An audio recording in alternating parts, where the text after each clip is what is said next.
who was the first to start rapping?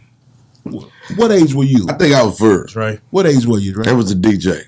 I was about 10, man. 10, 11 years old, man. Rapping. Dr. Rock, I see you had Dr. Rock on the show. It's kind of crazy. Yes. Me and a couple of my partners, man, we had a little old group called the Adidas Crew. Oh. And Dr. Rock at 104 then was doing citywide contests. And, you know, we did our rounds. We did a bunch of winning and things. You know, I ran into one of my partners hit by the Dealer Don. You know, shout out to Dealer Don. On the way, all the way to the championship stage, he decided to jump in with us. You know what I'm saying? I was about 11 then, so we get all the way to Rochester Park. Like Rock was talking about. Not Rochester. Dr. Dre was there? Yes. The World Class Wrecking Crew was actually given a record deal at that time. Oh. So that's how that came about. When Rock so they was in Rochester Park? Yeah, they performed that day. We won the contest. You know what I'm saying? And we got the deal. Okay. You know what I'm saying? And Dealer Don, I hope he's looking at this. What's up, Dealer? I ain't seen Dealer Don. Yeah, my boy Dealer Don. His mama wouldn't let him sign the contract. How old was Dealer Don at that time? We were both. He was about 12. I'm 11. He y'all young. You know what I'm saying? So she wouldn't let him. Make that move. What was wrong with it? Why she didn't want him to sign it? She was real Christian. No. She was just. He was overprotective. Very overprotective for those boys. You know what I'm saying? Shit, ain't no telling what the contract. That's said. what I'm trying to get at. I'm like, what was in the contract that made her say no? Exactly. We didn't know what was going on. Period. I know my mama was there. You know, he was too young to know. Yeah, so you know, all we knew was that we had a record deal with Dr. Dre and the World Class Wrecking Crew. And what happened? You did what? I said all we knew was we had a record deal right there. Had one. You know what I'm talking about? Away real quick. We got sent back to Keys and Polk real quick. Damn. Reality. Very much so. Damn. But we did have that opportunity. But yeah, I got out, man, about 11 watching DOC and Curtis them on my mama's steps out there going off. You know what I'm saying? I'm just sitting around watching them cats, man. And yeah, I got that bug real early, man. You and DOC got a good relationship now. That's my buddy, man. Good cat, man. You remember him at Kimball? No, D.O. well older than me. Yeah, he well older than me. That's a good cat, man. Oh, yeah. Very good cat. Real good cat, man. Yeah, she's talking about what he said when he was on the interview. He said he didn't go to Kimball. He went through Kimball. Yeah. Well, that's the truth. Yeah. He said, I had a lock on her. Yeah. But 9 out of 10 of them cats back there just went through Kimball anyway. Man. You say that about a lot of cats. Yeah. What about you, Yak? In the school. When you pick up that pen? Man, later on, just like what Dre was saying, it's actually I started out when I was a DJ. I didn't ever care about being no rapper, man, because back then the DJ was the shit to me. That was the fly. That's right. That's who got all the attention. Yeah, that's right. So I was that guy. That like in high school, where it started out in middle school, and we would do. Actually, the first cat to put us on, I don't know where. Was it at 8? What was Ron at? 80? You remember Ron Lindsay?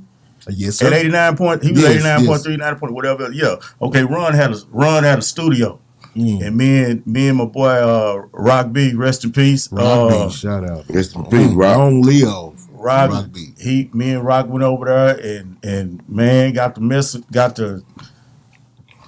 with Ron, and Rock had the 808. Well, we had the 909. He had the 909 first, doing beats, and I was scratching and doing everything. And that's what's funny about the Kimball stuff. Our first little old group, Rock, we went through a whole lot of people when we was younger, man, because it was like we were just trying to find people that could rap. Yeah. And when we started out, actually one of the first people we messed with was Mo and Mac. Right. Big Mo. At where? At Kimball? Yeah, they went to Kimball. Yeah. Shout out to Big Mo, man. Mo was dope, and Mac too. Mac went on. They had a group. They was on Ichiban. What's the name of the group? What was the name of their group, man? Damn, man. I can't. It was him and the other cat, because it was Be Insane. Rest in peace, Be Insane too. Be Insane with the Kimball. They had a group. Damn, I can't remember.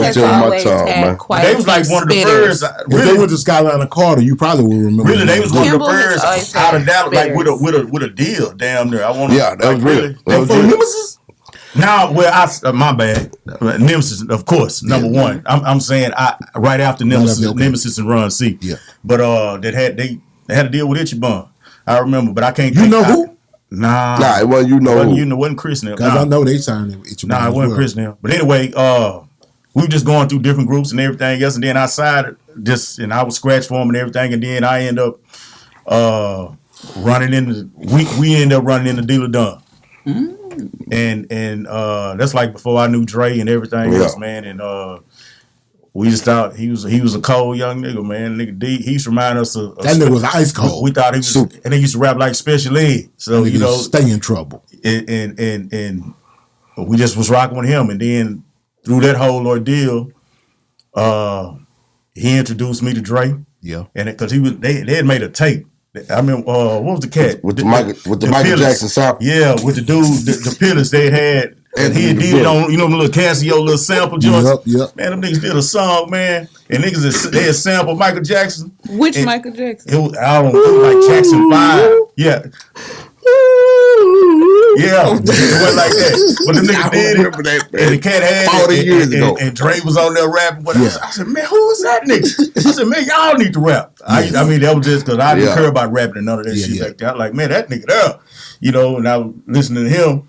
And then, fast forward, I think Dre ended up going to the penitentiary. Yeah, and some more shit happened. I think he got shot and went to penitentiary at the same time. I forgot. At the same time. All at the same time. Yeah, because they shot me. And he wasn't nothing, but shit at the time, I think he probably wasn't up like 16 or whatever at the time, like when that happened and everything. And then during the process,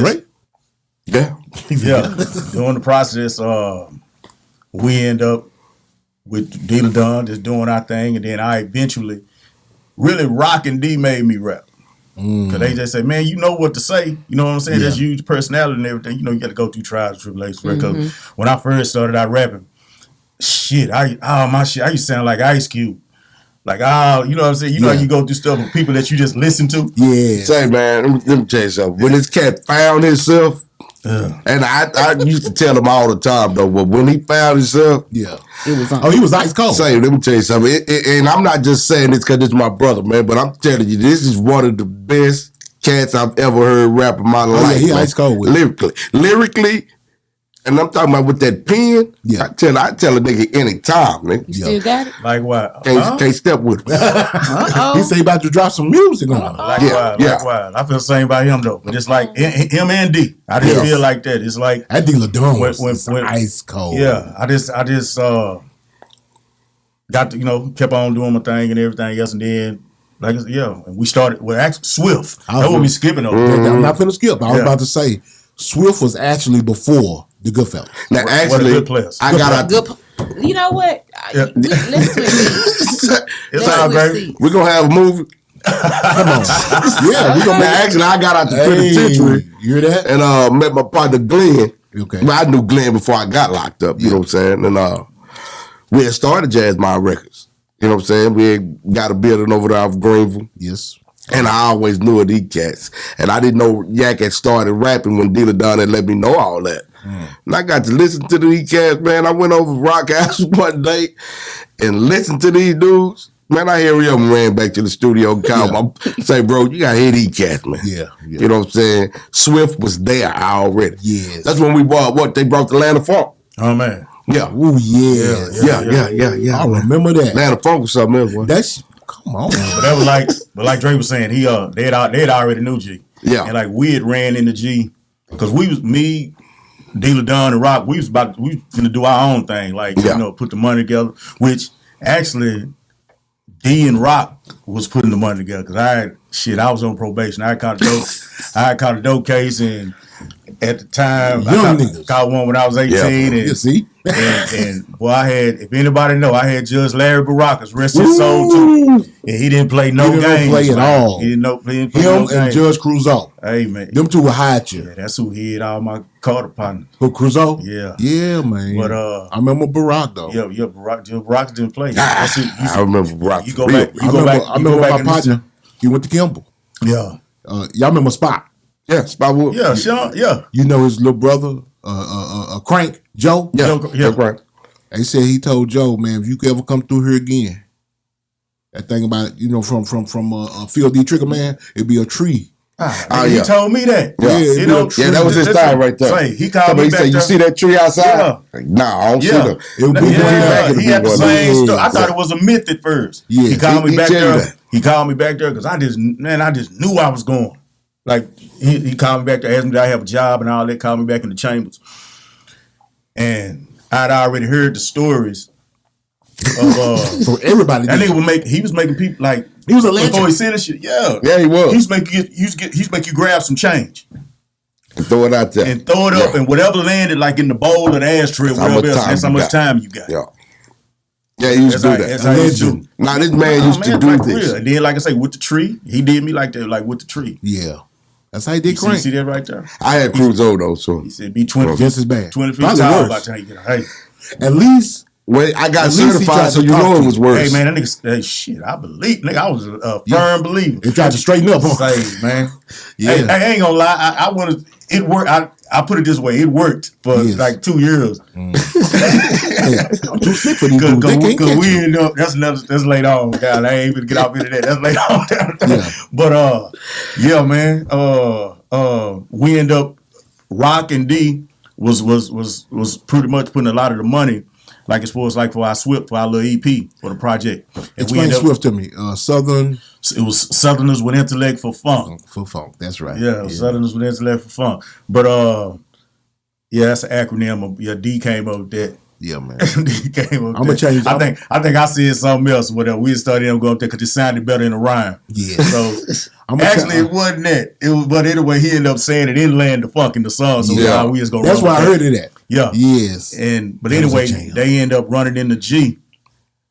They end up running the G somewhere, and let him hear our little EP or whatever else. Because like I said, he was already working with like with Suave and Gage, Rag Top and Gage and all them. He already had them. And what was the name of their group? G.O.D. Now they was called something else after that though. They was G.O.D. Generation of Doom. So, Chaos. That was Days. Yeah, that was Days. Ragtop. Days and Ragtop. Yeah, that was their group name. Yeah. And dope as hell. Damn it, who is he? Yeah, BK Prince, BK Mac 10. The man in the big black hat. Yeah. It's your girl Jazzy K with Super Tight TV. We want to thank everyone that's been watching. Hey, if you do us a favor and hit that subscribe button, also press the notification bell so you can be notified every time we drop a new video. No, I'ma get some game tuned in with Super Tight. Yeah, I get the low from Big Bobo from the front seat, not no photos.